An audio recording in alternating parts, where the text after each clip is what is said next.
అందరికీ నమస్కారం. నిన్న వినాయక నిమజ్జనం పూర్తయిన తర్వాత నిన్న రాత్రి ఈ పెదమదపాడు గ్రామంలో లెక్కల చెల్లవనాయుడు అలాగే పాటూరు సాయి అనేటటువంటి వ్యక్తులు ఎవరైతే ఉన్నారో వీళ్ళు ఈ గ్రామం దగ్గరలో మందు తాగడానికి అని చెప్పి రావడం జరిగింది.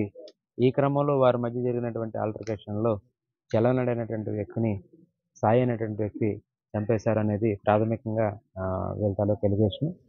దీనికి సంబంధించి ఈ క్రైమ్ సీన్కి క్లూస్ టీమ్ని, ఫింగర్ ప్రిన్సిపాల్ని అలాగే డాగ్ స్క్వాడ్ని రప్పించడం జరిగింది. ఇన్వెస్టిగేషన్లో భాగంగా పూర్తయిన తర్వాత ఇన్క్వెస్ట్ అది పూర్తయిన తర్వాత ముద్దాయి ఏమో అబ్స్కాండ్ అయిపోయాడు. ఐడెంటిఫై చేసిన తర్వాత ఇన్వెస్టిగేషన్ అది పూర్తి చేసి దర్యాప్తు చేసి ఫర్దర్ డీటెయిల్స్ ఏమైనా ఉంటే మీకు చెప్పడం జరుగుతుంది. Thank you.